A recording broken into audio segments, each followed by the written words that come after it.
Hello everyone, welcome to English with Shalini.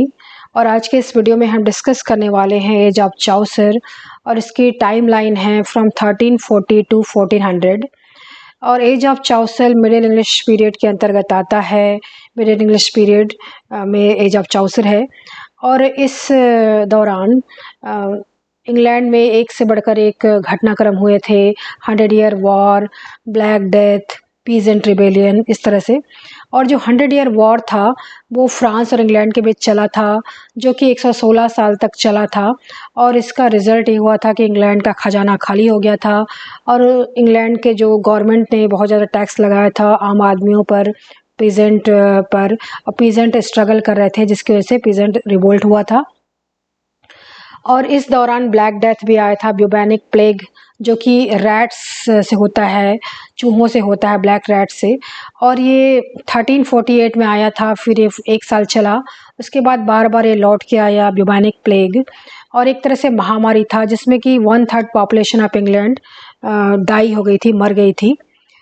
और इस दौरान क्या हुआ था, वहाँ के जो लोग थे क्वेश्चन कर रहे थे गॉड के ऊपर, चर्च के ऊपर। इसके अलावा पीजेंट रिवोल्ट हुआ था जो कि 100 ईयर वॉर का परिणाम था और जो कि 1381 में हुआ था। और इस दौरान इसका नेतृत्व किया था वॉट टाइलर ने। इस वजह से इसे टाइलर्स रिबेलियन भी कहा जाता है। और गवर्नमेंट्स ने हाई टैक्सेस लगा दिए थे पुअर पीजेंट्स के ऊपर। और जब पीजेंट ने आंदोलन किया तो उसको उस समय के जो किंग थे रिचर्ड सेकंड ने बहुत ही अपने हैवी हैंड से उसको क्रश कर दिया और पीजेंट रिवोल्ट को एक तरह से क्रश करने के बाद उसे उनको कुचल दिया। अब ये जो 100 ईयर वॉर हुआ था, ये ऐसा नहीं था कि लगातार वॉर ही होता रहा था, ये रुक रुक के हो रहा था। 100 ईयर वॉर 116 साल चला था। और इस 100 ईयर वॉर में जॉफ्री चाउसर ने भी पार्टिसिपेट किया था, जो कि इस एज के ग्रेट पोएट थे। और पूरे एज का नाम ही एज ऑफ चौसर रखा गया उन्हीं के नाम पे। हालांकि वो 16 ईयर्स तक थे, लेकिन पूरी की पूरी 14th सेंचुरी को ही एज ऑफ चौसर माना जाता है। तो 1399 में उन्होंने पार्टिसिपेट किया था और फ्रांस की जो आर्मी ने उन्हें गिरफ्तार कर लिया था। फिर एडवर्ड थर्ड ने 16 पाउंड देकर उन्हें छुड़ाया था। 16 पाउंड बहुत इंपॉर्टेंट मनी होता था उस समय। अब हम डिटेल में पढ़ेंगे जॉफ्री चाउसर को।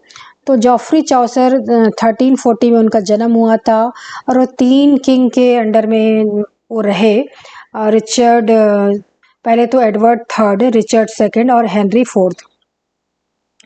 और इस दौरान एज ऑफ चौसर के दौरान जो प्रोज है, गद्य है, बहुत फला फूला। और एक बहुत इंपॉर्टेंट वर्क है travel of sir Mandeville, John Mandeville. Second work है वैक्लिफ बाइबल। जॉन वैक्लिफ में बाइबल का ट्रांसलेशन किया था वर्नाकुलर इंग्लिश में लैटिन टू इंग्लिश ट्रांसलेशन था, जिसकी वजह से बाइबल की टीचिंग्स को, उसके जो उपदेश को कॉमन मैन समझ सके। तो ये बहुत ही रिवोल्यूशनरी वर्क है कहना चाहिए। फिर चाउसर का जो एज है, फाउंडेशन मोमेंट है इंग्लिश लिटरेचर का। जॉफ्री चाउसर जो इस एज के इम्पोर्टेंट पोएट थे, उन्हें फादर ऑफ इंग्लिश लिटरेचर और फादर ऑफ इंग्लिश पोएट्री माना जाता है। तो उनका जो बर्थ हुआ था किंग एडवर्ड थर्ड के शासनकाल में हुआ था। और जब आगे फिर वो बड़े हुए तो रिचर्ड सेकंड का शासनकाल था। और जब उनके डेथ के 1 साल पहले हेनरी फोर्थ की आए थे। जब चौसर का डेथ हुआ उसके जस्ट 1 साल पहले आए थे हेनरी फोर्थ इंग्लैंड की गद्दी पे। तो इसे तीनों ही किंग के रेन को कवर करते हैं। और इस तरह से उनका जो लाइफ स्पैन है बहुत ही लॉन्ग तो नहीं था, लेकिन बहुत ज़्यादा इन्फ्लुएंशियल था। और उस दौरान इंग्लैंड में बहुत ज़्यादा पॉलिटिकल चेंज हो रहे थे, राजनीतिक चेंज हो रहे थे, युद्ध हो रहा था, रिवोल्ट हो रहा था, आंदोलन हो रहा था। और किंग एडवर्ड जो थर्ड थे, वो बहुत ज़्यादा डेवलपमेंट हो रहा था उस समय सिविलाइजेशन के तौर पे। और जो रिच पीपल थे, जो कोर्ट के लोग थे, दरबारी लोग थे, वो बहुत ही अच्छे से अपना जीवन बिता रहे थे, बहुत ही ज़्यादा अय्याशी में डूबे हुए थे। तो एक तरह से बहुत ज़्यादा उनकी जो लाइफ है बहुत ही मतलब मज़े की लाइफ थी। और वहीं पर जो पुअर मैन थे, जो कॉमन मैन थे, वो उनको बहुत ज़्यादा टैक्स देना पड़ रहा था, उनको कोई डेवलपमेंट नहीं हो रहा था। जो इंग्लैंड में जो कमर्शियल डेवलपमेंट हो रहा था उसका फ़ायदा उन्हें नहीं मिल रहा था और बहुत ज़्यादा वो स्ट्रगल कर रहे थे। एक तरह से ब्लैक एंड वाइट वाली सिचुएशन थी। और उस दौरान ब्लैक डेथ ने आया था, पैंडेमिक आया था, जिसने इंग्लैंड के बहुत सारे लोगों को मार दिया था। 1/3 पॉपुलेशन एक तरह से ख़त्म हो गई थी और फेमाइन भी आया था। इसके अलावा जो फ्रेंच से युद्ध चल रहा था, इंग्लैंड का फ्रांस से जो युद्ध चल रहा था, जिसकी वजह से क्या हुआ कि खजाना जब खाली हुआ तो उसका भी बोझ कॉमन मैन के ऊपर ही आया, उन्हें टैक्स देना पड़ा। और इस तरह से आम जनता पे बहुत ज़्यादा अनरेस्ट था, बहुत ज़्यादा उथल-पुथल थी, असंतोष का माहौल था।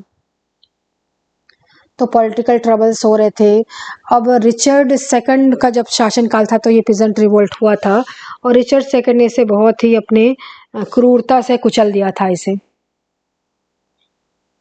फिर इस समय जो क्या हुआ कि चाउसर का जो एज था उसमें चर्च में बहुत ज़्यादा करप्शन व्याप्त था। क्लर्गी लोग जो थे वो दिखावे के लिए तो वो बहुत ही रिलीजियस लाइफ वो व्यतीत कर रहे थे, फिर अंदर से लेकिन पूरी तरह से करप्ट थे। वो लोगों से पैसे लेते थे और एक तरह से पार्डनिंग देते थे। और इस भ्रष्टाचार और इस करप्शन को जॉफ्री चाउसर ने अपने वर्क कैंटरबरी टेल्स में बहुत अच्छे से बताया है।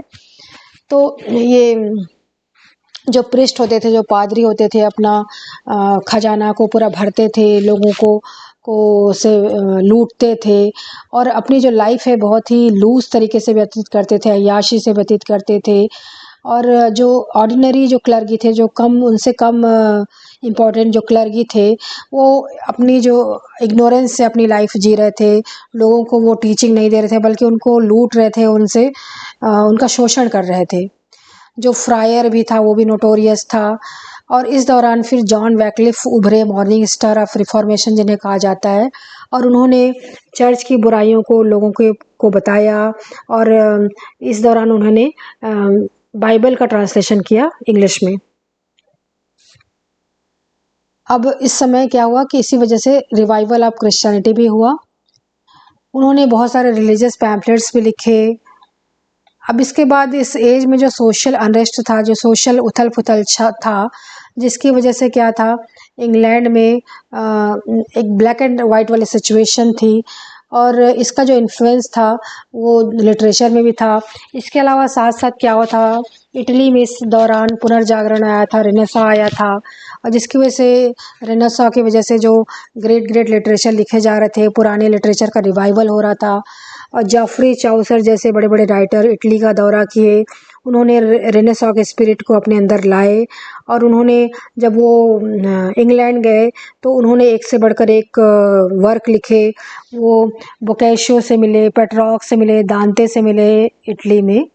तो इस तरह से ह्यूमनिज़्म का प्रचार प्रसार हुआ। पहले तो इटली में हुआ, फिर धीरे-धीरे यूरोप में हुआ, पूरे यूरोप में। अब चाउसर की लाइफ के बारे में बात करते हैं तो चाउसर बहुत ही इम्पोर्टेंट फिगर थे, इस एज के 14th सेंचुरी के थे। और चूँकि उनके जो और कंटेम्पररीज थे, उनके जो समकालीन जो राइटर्स थे वो भी अच्छा लिख रहे थे, लेकिन इतने अच्छे राइटर साबित हुए जॉफ्री चाउसर की, पूरा उन्होंने ओवरशैडो कर दिया बाकी राइटर्स को और बहुत ज़्यादा वो इम्पोर्टेंट साबित हुए। और उनके जो वो उनका 1340 में उनका जन्म हुआ था लंदन में। उनके फादर वाइन मर्चेंट थे, शराब बेचा करते थे। और उनके चाइल्डहुड के बारे में हमको ज़्यादा इन्फॉर्मेशन तो नहीं है। इतना पता है कि एज ऑफ 17 में, 17 साल की उम्र में उन्हें कोर्ट में राज दरबार में अपॉइंटमेंट मिल गया था, फिर as a valet in the king's chamber. तो किंग के चैम्बर में वो काम कर रहे थे। सोचिए कितना इम्पोर्टेंट उनका इम्पोर्टेंस था। He was closely connected with the court और कोर्ट से भी उनका गहरा संबंध था। फिर वो डिप्लोमेट बन गए, चूँकि बहुत पढ़े लिखे थे और उन्हें डिप्लोमेटिक मिशन में भेजा जाने लगा। इस दौरान वो इटली गए, इटली के कल्चर से प्रभावित हुए, इटालियन वर्क से प्रभावित हुए, पेट्रॉर्क से मिले, बोccaccio से मिले। और एक ऐसा भी दिन आया जब वो बहुत ही बुरे मतलब दिनों में फंस गए वो, और उनका जो एक तरह से जो उनका जो बढ़ाव हो रहा था वो धीरे-धीरे पतन की ओर जाने लगे। लेकिन उनका जो पेंशन था उस समय चल ही रहा था, उनको जो पेंशन मिल रही थी। और जब उनका अच्छा दिन आया, जब उनके अच्छे दिन आए, जब हेनरी फोर्थ फिर से सत्ता में आए, लेकिन 1 साल के अंतर्गत ही उनकी मौत हो गई। हेनरी फोर्थ जब सत्ता में आए और 1400 में उनकी मौत हो गई और वो पहले पोएट बने जिन्हें वेस्टमिंस्टर अबे के पोएट्स कॉर्नर में दफनाया गया। ये देखिए जॉफरी चाउसर का ये कब्र है जो वेस्टमिंस्टर अबे में है और यहाँ उनको दफनाया गया है पोएट्स कॉर्नर में। अब उनके एजुकेशन की बात करते हैं चाउसर के, तो चाउसर का जो एजुकेशन था बहुत ही अच्छा था और उन्होंने लिटरेचर से सीखा, लाइफ से सीखा, रियल एक्सपीरियंस से सीखा, क्योंकि बहुत ज़्यादा वो ट्रैवल करते थे, अलग अलग देशों की यात्रा करते थे, तो ट्रैवल्स ने उन्हें बहुत ज़्यादा सिखा दिया था। और ये ट्रैवल्स में जो उन्होंने सीखा, इसका रिफ्लेक्शन, इसका जो छाप है उनकी रचनाओं में दिखता है, खास करके कैंटरबरी टेल्स में। कितने वेल रीड मैन थे वो, लाइफ से भी सीखे और लिटरेचर से भी सीखे। फिर उन्होंने एक से बढ़कर एक पोएम्स लिखे, एक से बढ़कर एक अपने वर्क लिखे और वो लिटरेचर के बहुत ज़्यादा प्रेमी थे, साथ साथ ट्रैवल भी करते थे। इसके अलावा उन्होंने अलग अलग तरह के लोगों से मिले और इन लोगों को उन्होंने डिस्क्राइब किया अपने कैंटरबरी टेल्स में। फिर चाउसर का जो एक वर्क है जनरल के, उसका डिस्कशन करते हैं हम, किस तरह का उनका वर्क था। तो चाउसर का जो लिटरेरी कैरियर है वो 3 पीरियड में डिवाइड किया जा सकता है। पहला पीरियड फ्रेंच पीरियड है, दूसरा है इटालियन पीरियड, तीसरा है इंग्लिश पीरियड। फ्रेंच पीरियड में क्या हुआ था कि उनका जो प्रभाव था, फ्रेंच का बहुत ज़्यादा प्रभाव था। वो फ्रेंच लिटरेचर को पढ़ रहे थे, फ्रेंच लोग जैसे लिखते हैं वैसे लिख रहे थे। तो इस दौरान उन्होंने रोमान डी ला रोज़ लिखा था, रोमान डी ला रोज़ लिखा था जो कि फ्रेंच वर्क का ही उन्होंने ट्रांसलेशन किया था। और ये ड्रीम एलोगरी था, ड्रीम वाला पोयम था। उसके अलावा उन्होंने फिर एक और एलोगरी लिखा जब उनके जो पैटर्न थे जॉन ऑफ गॉन्ट, उनके पैटर्न थे, उनकी वाइफ का डेथ हो गया था, तो उन्होंने लिखा डेथ ऑफ ब्लांचे पे लिखा था। अब बुक ऑफ डचेस लिखा, बुक ऑफ डचेस, और डेथ ऑफ ब्लांचे पे भी लिखा जाता है इसे। अब ये जो स्पेलिंग है आप गलत मत समझिएगा, इस तरह से स्पेलिंग उसकी। अब देखिए क्या हुआ, तो ये इसके बाद नेक्स्ट जो फेज़ आया उनका इटालियन फेज़ आया, फ्रेंच फेज़ के बाद तो इटली की यात्रा करने लगे। तो धीरे धीरे जो फ्रेंच इन्फ्लुएंस था उनके में से घटने लगा और इटली का प्रभाव छाने लगा, रेनेसां का प्रभाव उनके ऊपर आने लगा। और उन्होंने इस दौरान हाउस ऑफ फेम लिखा, ट्रोइलस एंड क्रेसिडा लिखा। ट्रोइलस एंड क्रेसिडा एक नरेटिव वर्क है और ट्रोइलस एंड क्रेसिडा पे विलियम शेक्सपियर ने भी अपना वर्क लिखा है। इसके अलावा चाउसर ने एक वर्क लिखा जो कि फिनिश्ड नहीं हो पाया, पूरा नहीं हो पाया, legend of good woman. Finally उनका इंग्लिश पीरियड शुरू हुआ जब वो इंग्लिश के इन्फ्लुएंस में आए, जब वो इंग्लिश बन गया परमानेंटली। मतलब उनका ये इंग्लिश फेज था जिसमें उन्होंने कैंटरबरी टेल्स लिखा।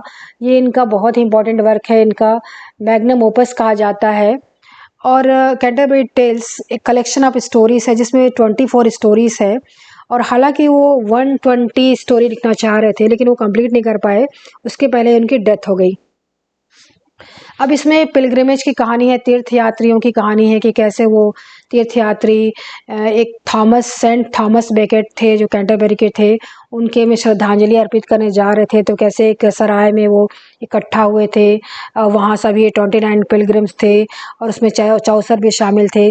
तो उन्होंने वहाँ की यात्रा शुरू की और यात्रा करने से पहले वहाँ का जो होस्ट था उस सराय का, उस एक तरह से होटल का कहना चाहिए, जो इन कीपर था, उसने डिसाइड किया कि हर पिलग्रिम है 2 स्टोरी सुनाएगा इस तरह से, ताकि रास्ता अच्छे से बीते। तो इस तरह का ये कैंटरबरी टेल्स है। इसके ऊपर मैंने सेपरेट वीडियो भी बना रखी है, मैं उसका लिंक दे दूंगी, आप देख सकते हैं उसे। तो इस तरह से उनका सारा का सारा टेल्स है कैंटरबरी टेल्स का। और ये था एज ऑफ चाउसर। अगर ये वीडियो आपके लिए हेल्पफुल रहा होगा तो please share it with your friends and thank you for listening. Thank you.